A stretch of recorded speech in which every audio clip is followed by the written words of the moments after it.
Hello everyone, welcome our education channel. We learn together GT. Karnataka TET 2024 ವಿಜ್ಞಾನ ವಿಷಯಕ್ಕೆ ಸಂಬಂಧಪಟ್ಟಂತಹ ಕೊನೆ ಕ್ಷಣದ ತಯಾರಿಯನ್ನು ನೋಡ್ತಾ ಹೋಗೋಣ. ಇದು 5ನೇ ವರ್ಗದಿಂದ 10ನೇ ವರ್ಗದವರೆಗಿನ ಕ್ಲಾಸನ್ನು ಒಳಗೊಂಡಿದೆ, ಮುಖ್ಯ ಪಾಯಿಂಟನ್ನು ಒಳಗೊಂಡಿದೆ. ಈ ದಿನ ಸರಣಿ 5 ಇದನ್ನು ನೋಡೋಣ. ಈಗಾಗಲೇ ಸುಮಾರು 100 ಕ್ವಶನನ್ನು ನಾವು ನೋಡಿದ್ದೇವೆ. ಇದು 101ನೇದು.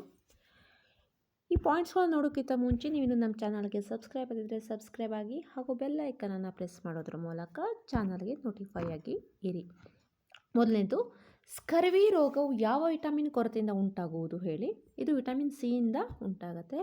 ಈ ವಿಟಮಿನ್ ಸಿಗೆ ಅಸ್ಕಾರ್ಬಿಕ್ ಆಮ್ಲ ಅಥವಾ ಅಸ್ಕಾರ್ಬಿಕ್ ಆ್ಯಸಿಡ್ ಅಂತ ಕರೀತಾರೆ. ಈ ವಿಟಮಿನ್ ಸಿ ಯಾಕೆ ಬೇಕು ಅಂತ ನೋಡೋದಾದರೆ, ಪೋಲಿಕ್ ಆಮ್ಲ ಮತ್ತು ಕಬ್ಬಿಣದ ಕೆಲವು ಪ್ರೋಟೀನ್ಗಳ ಹೀರಿಕೆಗೆ, ಕಬ್ಬಿಣವನ್ನು ಅಥವಾ ಕೆಲವು ಪ್ರೋಟೀನ್ಗಳ ಹೀರಿಕೆಗೆ ವಿಟಮಿನ್ ಸಿ ಅವಶ್ಯಕ. ವಿಟಮಿನ್ಗಳನ್ನು ಉತ್ಕರ್ಷಣೆ ಆಗೋದನ್ನು ತಡೆಯಲು ಬೇಕು. ಜೊತೆಗೆ ಆಂತರಿಕ ರಕ್ತಸ್ರಾವವನ್ನು ತಡೆಯಲು, ರಕ್ತನಾಳಗಳನ್ನು ಬಲಿಷ್ಠಪಡಿಸಲು, ಹಾಗೆ ಮೂಳೆ ಮತ್ತು ಹಲ್ಲುಗಳನ್ನು ಗಟ್ಟಿಯಾಗಿಸಲು ಹಾಗೂ ಶಕ್ತಿಯಾಗಿಸಲು ವಿಟಮಿನ್ ಸಿ ನಮಗೆ ಅವಶ್ಯಕತೆ ಆಗಿರುತ್ತೆ. ರಿಕೆಟ್ಸ್ ಕಾಯಿಲೆಗೆ ಕಾರಣ ಆದ ವಿಟಮಿನ್ ಯಾವುದು ನೋಡೋದಾದರೆ ವಿಟಮಿನ್ ಡಿ. ಇದನ್ನು ಕ್ಯಾಲ್ಸಿಫೆರಾಲ್ ಅಂತ ಕರೀತಾರೆ. ಇದು ಮೂಳೆ ಮತ್ತು ಹಲ್ಲುಗಳ ಬೆಳವಣಿಗೆಗೆ ಅವಶ್ಯಕ, ದೇಹದ ಬೆಳವಣಿಗೆ ಹಾಗೂ ಕ್ಯಾಲ್ಸಿಯಂ ಮತ್ತು ಫಾಸ್ಫರಸ್ನ ಬಳಕೆಗೆ ಅವಶ್ಯಕ. ಹಾಗೆ ನರಮಂಡಲದ ವ್ಯವಸ್ಥೆಯ ಸಮಸ್ಥಿತಿಗೂ ಕೂಡ, ಅದರಂತೆ ಹೃದಯದ ಸಮಸ್ಥಿತಿಗೂ ಕೂಡ ಇದು ಅವಶ್ಯಕತೆ ಆಗಿರುತ್ತೆ. ಮುಖ್ಯವಾಗಿ ನೋಡೋದಾದರೆ ಇದು ರಿಕೆಟ್ಸ್ ಕಾಯಿಲೆಯನ್ನು ತಡೆಯಲು ವಿಟಮಿನ್ ಡಿ ಬೇಕೇ ಬೇಕು. ಸೂರ್ಯನ ಬೆಳಕಿನಲ್ಲಿ ನಾವು ಸೂರ್ಯನ ಬೆಳಕಿನಿಂದ ವಿಟಮಿನ್ ಡಿಯನ್ನು ಪಡಿಬೋದು. ನೆಕ್ಸ್ಟು, ಋತುಚಕ್ರದ ನಿಯಂತ್ರಣಕ್ಕೆ ಸಹಾಯಕವಾದ ವಿಟಮಿನ್ ನೋಡೋದಾದರೆ ವಿಟಮಿನ್ ಇ ಅಂತ ಕರೀತಾರೆ. ಅದನ್ನು ಟೋಕೋಫೆರಾಲ್ ಎಂದು ಗುರುತ ಮಾಡ್ತಾರೆ. ದೇಹದಲ್ಲಿ ವಿಟಮಿನ್ ಎಯನ್ನು ಸಂಗ್ರಹದ ರಕ್ಷಣೆ ಮಾಡಲಿಕ್ಕೆ, ಸೂಕ್ಷ್ಮ ರಕ್ತನಾಳಗಳನ್ನು ಬಲಪಡಿಸಲಿಕ್ಕೆ, ಋತುಚಕ್ರದ ನಿಯಂತ್ರಣ, ಬೇರೆ ವಿಟಮಿನ್ಗಳ ನಷ್ಟವನ್ನು ತಡೆಯಲಿಕ್ಕೆ, ಹೃದಯದ ರಕ್ತ ಸಂಚಾರಕ್ಕೆ ಸಹಾಯವಾಗುತ್ತೆ. ಜೊತೆಗೆ ರಕ್ತದಲ್ಲಿ ಆಮ್ಲಗಳ ಪ್ರಮಾಣಗಳಲ್ಲಿ ಇಳಿತವನ್ನು ಮಾಡುವ ಕೆಲಸವನ್ನು ಇದು ಮಾಡುತ್ತೆ. ನೆಕ್ಸ್ಟು, ರಕ್ತದ ಹೆಪ್ಪುಗಟ್ಟುವಿಕೆಗೆ ಸಹಾಯಕವಾದ ವಿಟಮಿನ್ ನೋಡೋದಾದರೆ ವಿಟಮಿನ್ ಕೆ. ಇದನ್ನು ಫೈಟೋಮೆನಾಡಿಯಾನ್ ಅಂತ ಕರೀತಾರೆ. ರಕ್ತ ಹೆಪ್ಪುಗಟ್ಟುವಿಕೆಗೆ ಸಹಾಯ ಮಾಡುತ್ತೆ. ಜೊತೆಗೆ ಪ್ರೋಟೀನ್ ಸಂಶ್ಲೇಷಣೆಯಲ್ಲಿ ಪಾತ್ರವನ್ನು ವಹಿಸುತ್ತದೆ. ನೀರಾವಿಯು ದ್ರವ ರೂಪಕ್ಕೆ ಬದಲಾಗುವ ಕ್ರಿಯೆಯನ್ನು ಸಾಂದ್ರೀಕರಣ ಅಂತ ಕರೀತಾರೆ. ಮೇಲ್ಭಾಗದ ದವಡೆಯಲ್ಲಿ ಕಂಡುಬರುವ ಕೀಲು ಎಂತಹದ್ದು ನೋಡೋದಾದರೆ ಸ್ಥಿರ ಕೀಲಾಗಿದೆ.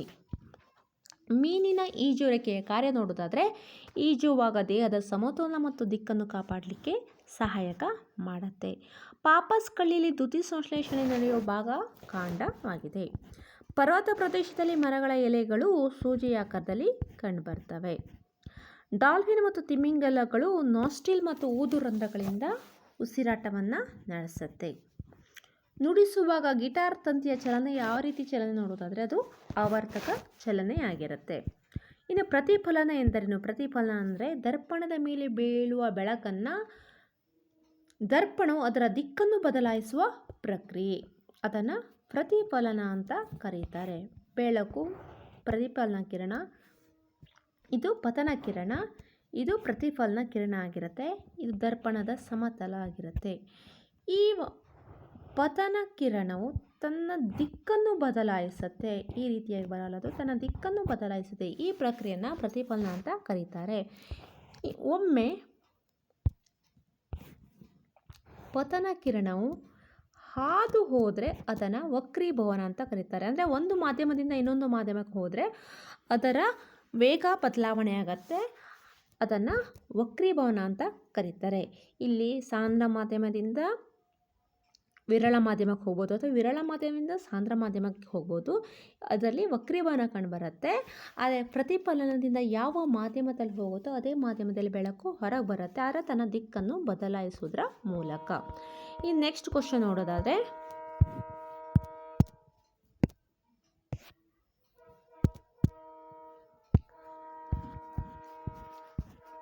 ಕಾಂತೀಯ ವಸ್ತುಗಳ ಉದಾಹರಣೆ ಕಬ್ಬಿಣ, ನಿಕ್ಕಲ್, ಕೋಬಾಲ್ಟ್ ಮತ್ತು ಅವುಗಳ ಮಿಶ್ರಲೋಹವು ಕಾಂತೀಯ ವಸ್ತುವಿಗೆ ಉದಾಹರಣೆಯಾಗಿರುತ್ತೆ.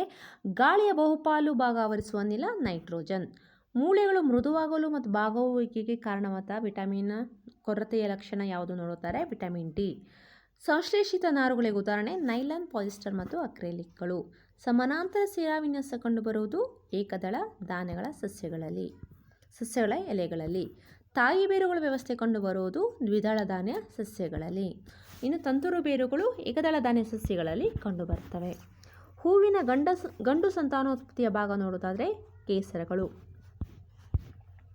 ಮೊಣಕೈನಲ್ಲಿ ಕಂಡುಬರುವ ಕೀಲು ಬೀಜಾಗರಿ ಕೀಲು ಆಗಿರುತ್ತೆ. ಅಕ್ಕಿಯನ್ನು ಪದೇ ಪದೇ ತೊಳೆಯೋದ್ರಿಂದ ನಾಶವಾಗುವ ಪೋಷಕಾಂಶ ನೋಡೋದಾದರೆ ವಿಟಮಿನ್ಗಳು ಮತ್ತು ಖನಿಜಗಳು. ನೆಕ್ಸ್ಟ್, ಬೇಯಿಸುವಾಗ ಶಾಖದಿಂದ ನಾಶ ಹೊಂದಿದ್ದ ವಿಟಮಿನ್ ನೋಡೋದಾದರೆ ವಿಟಮಿನ್ ಸಿ. ಈ ಪೋಷಕಾಂಶಗಳ ಕೊರತೆಯಿಂದ ಅತಿಸಾರ ಉಂಟಾಗುವುದು ಯಾವುದು? ಪ್ರೋಟೀನ್ಗಳ ಕೊರತೆಯಿಂದ ಅತಿಸಾರ ಎಂಬ ಕಾಯಿಲೆ ಉಂಟಾಗುತ್ತೆ. ರಕ್ತಹೀನತೆಗೆ ಕಾರಣವಾದ ಖನಿಜಾಂಶ ನೋಡೋದಾದರೆ ಕಬ್ಬಿಣ ಆಗಿದೆ. ನೈಸರ್ಗಿಕ ನಾರುಗಳಿಗೆ ಉದಾಹರಣೆ ನೋಡೋದಾದರೆ ಹತ್ತಿ, ಉಣ್ಣೆ, ರೇಷ್ಮೆ, ಸೆಣಬು ಆಗಿರುತ್ತೆ. ಇನ್ನು ಮುಂದಿನ ವಿಡಿಯೋದಲ್ಲಿ ಮತ್ತೆ 25 ಕ್ವಶನ್ಗಳನ್ನು ನೋಡ್ತಾ ಹೋಗೋಣ. ಅಲ್ಲಿಯವರೆಗೆ ಧನ್ಯವಾದಗಳು.